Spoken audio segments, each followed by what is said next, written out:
तो हेलो दोस्तों, आज अपन देखने वाले हैं फंडामेंटल राइट्स। जितने भी फंडामेंटल राइट्स से इम्पोर्टेंट, और वो इम्पोर्टेंट क्यों है। देखो, फंडामेंटल राइट्स जो हमको मूल अधिकार मिले संविधान से, संविधान संविधान में जो मूल अधिकार हमको मिले हैं उनके बारे में आज हम पढ़ने वाले हैं।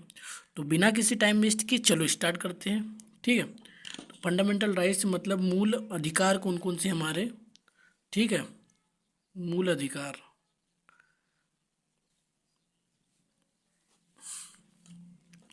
तो मूल अधिकारों का वर्णन संविधान में भाग 3 के आर्टिकल 12 से 35 तक के दिया गया है। आर्टिकल 12 से 35 तक के, अनुच्छेद 12 से 35 तक के भाग 3 में फंडामेंटल राइट से दिया गया है। ठीक है।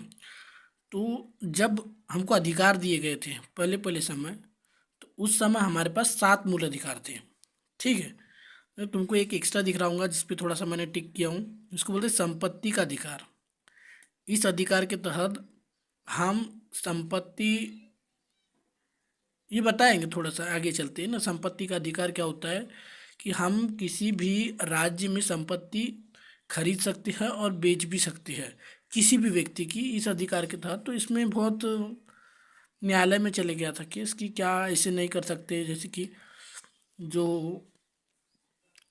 अनुसूचित जाति, SC ST जो कास्ट के लोगों के, उनकी नहीं ले सकते। तो इस बारे में चलो ठीक है, पढ़ लेते हैं थोड़ा।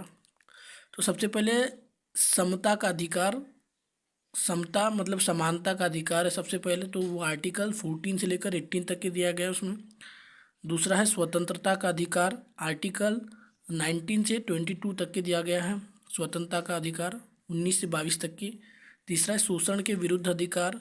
शोषण के विरुद्ध अधिकार में आर्टिकल 23 से 24 तक की, ये दो में ही आर्टिकल शोषण के विरुद्ध अधिकार दिए गए हैं। इनको भी हम डिटेल में देखेंगे। चौथा है धर्म की स्वतंत्रता का अधिकार। धर्म की स्वतंत्रता मतलब कहीं भी अपन जा सकते, कहीं भी अपना प्रचार प्रसार कर सकते, तो उसका अधिकार दिया गया आर्टिकल 25 से लेकर के 28 तक के। ठीक है। पांचवा है संस्कृति और शिक्षा का अधिकार। संस्कृति और शिक्षा का अधिकार आर्टिकल 29 से 30 तक के दिया गया। ठीक है। और छठवा जो था वो संपत्ति का अधिकार था। अब वो मूल अधिकार नहीं है, उनको नीति निर्देशक तत्वों में डाल दिया गया है जहाँ तक, या फिर उनको अधिकार नहीं रखा गया है। ठीक है। तो ये मूल अधिकार नहीं है अभी, है ना। सातवां है संवैधानिक उपचारों का अधिकार। देखो, संवैधानिक उपचारों का अधिकार सबसे इम्पोर्टेंट अधिकार है। आर्टिकल 32 में इसका वर्णन किया गया। देखो, अगर ये जितने भी दिख रहे हैं ना पांचों अधिकार, अगर ये पांचों अधिकारों का कहीं भी हनन हो रहा है तो हम उच्चतम न्यायालय तक में, सुप्रीम कोर्ट में हम याचिका दायर कर सकते हैं कि हमारे अधिकारों का हनन हो रहा है। तो उनकी सुरक्षा के लिए संवैधानिक उपचारों का अधिकार दिया गया है। ठीक है। तो चलो अब प्रत्येक अधिकार के तहत कौन कौन से और एक्स्ट्रा अधिकार आते हैं उनके बारे में भी देख लेते हैं। ठीक है। तो पहला है समता का अधिकार। समता का अधिकार अभी देखिए आर्टिकल 14 से 18 तक के दिया गया है। इसके अंतर्गत 4 अधिकार आते हैं, लगभग 4 से लेकर 5 अधिकार आते हैं। तो इनको देख लेते हैं। ठीक है।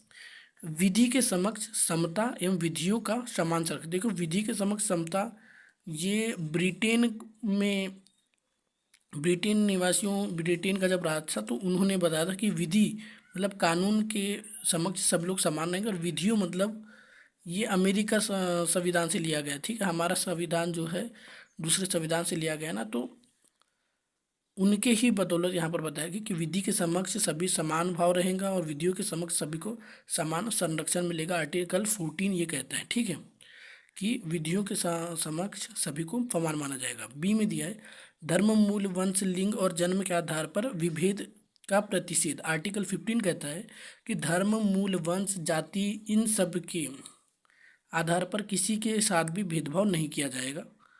ठीक है। तीसरा वाला कहता है लोक नियोजन अवसर की समता। लोक नियोजन अवसर की समता का मतलब है कि अगर कोई भी सरकारी जॉब हो गया, उस पर कोई भी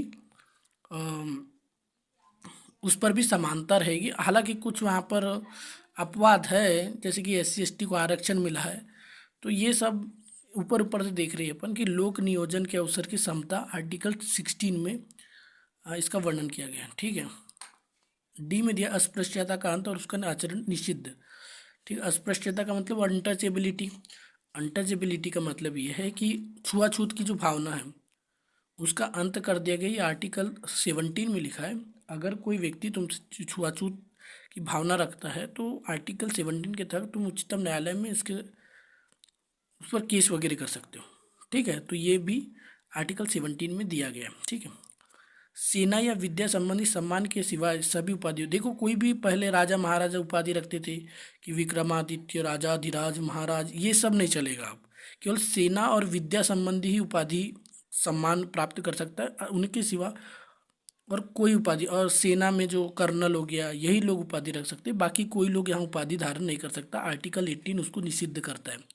ठीक है, फिर दूसरा आता है स्वतंत्रता के अधिकार के तहत कौन कौन से आर्टिकल आते हैं, देख लेते हैं। देखो स्वतंत्रता का अधिकार आर्टिकल 19 से लेकर 22 तक के दिए, 19 से लेकर 22 तक के। इसमें 6 अधिकार सुरक्षा दिया गया है भी, कि वाक एवं अभिव्यक्ति, इसका मतलब कहीं भी आप अपनी बात रख सकते हैं, किसी से भी बात कर सकते हैं, अपनी बातों को अभिव्यक्त करते हैं। आप सम्मेलन कर सकते हैं। संघ मतलब आप समिति का संगठन कर सकते हैं, समिति बना सकते हैं। ठीक है, संचरण का मतलब आप कहीं भी घूम फिर सकते हैं भाई, कहीं भी घूमने फिरने की स्वतंत्रता का अधिकार हमको आर्टिकल 19 में दिया गया, कहीं भी घूम फिर कर सकते हो भाई, कहीं भी निवास कर सकते हो, कहीं भी अपना घर वर बना सकते हो। ठीक है, वृत्ति का मतलब ये होता है अपनी भावनाओं को व्यक्त कर सकते हो। ठीक है, कहीं भी अपनी भावनाओं को व्यक्त किया जा सकता है। ठीक, अभी में दिया अपराधों के लिए दोषसिद्धि से संबंध में संरक्षण, आर्टिकल 20। ठीक है, आर्टिकल 20 क्या कह रहा है, अपराधों के लिए दोषसिद्धि के संबंध में संरक्षण दे। देखो कोई व्यक्ति अगर बहुत सा ज़्यादा अपराध किया है तो उसको केवल एक ही सजा होगी। ये आर्टिकल बहुत इंपॉर्टेंट है, आर्टिकल 20 और 21। अगर मान के चलो कोई व्यक्ति ने एक ही दिन में 10 लोगों का मर्डर वगैरह कर दिया, हालांकि ये बात करना चाहिए, मगर मर्डर वगैरह कर दिया तो उसको केवल एक ही सजा होगी, ना कि 10 सजा होगी। तो इसके लिए उनके संरक्षण प्रदान करने के लिए ये अधिकार बनाया गया है। ठीक है, प्राण एवं दैहिक स्वतंत्रता का संरक्षण, आर्टिकल 21। देखो अभी यूपीएससी ने पूछा भी था कि प्राण एवं दैहिक स्वतंत्रता का संरक्षण, प्राण एवं दैहिक स्वतंत्रता का, इस पर एक प्रॉपर वीडियो बनाया जा सकती, मतलब प्रॉपर इस पर एक चर्चा की जा सकती है कि प्राण एवं दैहिक स्वतंत्रता क्या होती है। ठीक है, तो ये भी बहुत महत्वपूर्ण अधिकार है। अभी बस इतना याद रखो, प्राण एवं दैहिक स्वतंत्रता का संरक्षण, इस पर बहुत सारे सवाल आते हैं। ठीक है, और है फिर प्रारंभिक शिक्षा का अधिकार, आर्टिकल 21। तो आर्टिकल 21 में लिखा है प्रारंभिक शिक्षा बच्चों को दी जानी चाहिए, उस पर आर्टिकल 21 कहता है, यह हमारा मौलिक अधिकार है। फिर 21 में लिखा है कुछ दशाओं में गिरफ्तारी और निरोध का संरक्षण। देखो कुछ दशाओं में गिरफ्तारी और निरोध का मतलब अचानक रोलेट एक्ट जब पारित हुआ तो अचानक अंग्रेजों को बिना किसी कहे गिरफ्तार कर लिया जाता था, वहाँ ऐसा नहीं है। अब इसके लिए भी कुछ संरक्षण दिया गया जो आर्टिकल 21 में दिया गया। तो अपन ऊपर ऊपर से देख रहे हैं, अभी इनकी गहराई से देख लेना। ठीक है, तीसरा शोषण के विरुद्ध अधिकार, आर्टिकल 23 से 24। बलात् श्रम का प्रतिशोध, देखो बच्चों से बलात् श्रम मतलब छोटे बच्चों से कोई भी काम नहीं करवा सकते।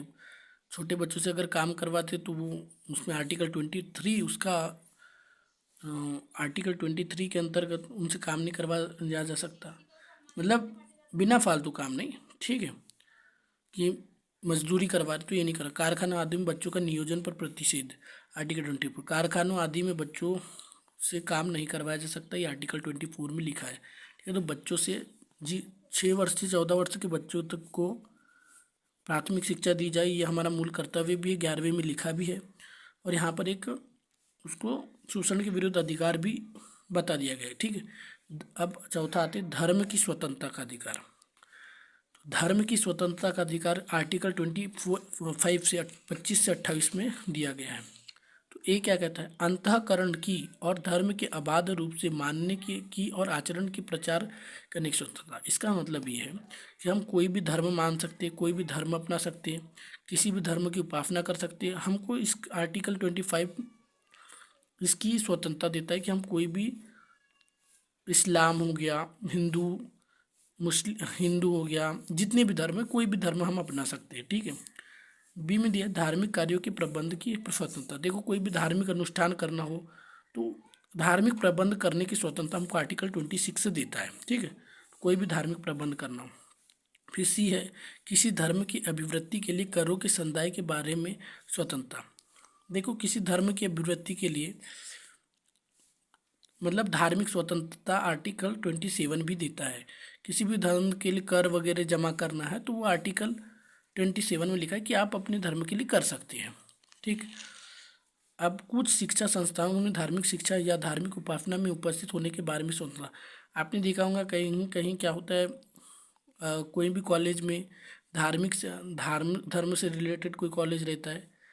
ठीक। मतलब धार्मिक उपासना उनके नाम पर रहता है, या मुस्लिमों का कोई स्कूल रहता है, तो वो इस अधिकार के तहत अपना कोई स्कूल, अपना कोई शिक्षा संस्थान खोल सकता है। ठीक है। इसीलिए प्राइवेट स्कूलों को हम सरकार बंद नहीं कर सकती, क्योंकि ये उनको अधिकार दिया गया आर्टिकल 28 में। ठीक है। पांचवा है संस्कृति और शिक्षा का अधिकार। शिक्षा संबंधी अधिकार आर्टिकल 29 से 30 तक के दिया गया। देखो अल्पसंख्यकों की भाषा, लिपि और संस्कृति की सुरक्षा आर्टिकल 21। आर्टिकल 21 क्या कहता है, जितने भी देखो जो लुप्त हो रही है लिपियाँ, भाषा, संस्कृति, उनकी सुरक्षा का अधिकार आर्टिकल 21 देता है। ठीक है। बी में दिखा है शिक्षा संस्थानों को की स्थापना और प्रशासन करने के अल्पसंख्यक वर्गों का अधिकार। तो अल्पसंख्यक वर्गों के लिए शिक्षा संस्थान स्थापना करने के लिए उनको ये अधिकार प्रदान किया गया और उनको छूट भी दी जाती है, कभी कभी आरक्षण भी उनको दिया जाता है। ठीक है। फिर छठवा है संवैधानिक उपचारों का अधिकार। आर्टिकल 32 में लिखा है कि अगर जितने भी हमने 5 अधिकार पढ़े उनमें से किसी का भी कोई भी अधिकार का अगर हनन हो रहा है तो संवैधानिक उपचारों के अधिकार के तहत हम उच्चतम न्यायालय में याचिका दायर कर सकते हैं। और याचिका हम इस रूप में करते हैं: बंदी प्रत्यक्षीकरण, परमादेश, प्रतिषेध, उत्प्रेषण, अधिकार प्रेक्षा। ये आर्टिकल 32 में लिखा है। ये सब भाग है याचिका के। ठीक है। कि याचिका में बंदी प्रत्यक्षीकरण क्या होता है, ये सब आगे में देखेंगे हम। ठीक है। ये भाग है किसी भी याचिका दायर करने के लिए उच्चतम न्यायालय में कि बंदी प्रत्यक्षीकरण क्या होता है, परमादेश क्या होता है, प्रतिषेध क्या होता है, उत्प्रेरण क्या होता है, अधिकार प्रेक्षा। तो इस टाइप से आज हमने फंडामेंटल राइट्स देख लिए हैं, जो मेरे इंपॉर्टेंट नोट्स है। हालांकि नोट्स नहीं कहेंगे, ये इंपॉर्टेंट जानकारी जो आप लोग पता रहना चाहिए। ठीक है। तो ठीक है दोस्तों।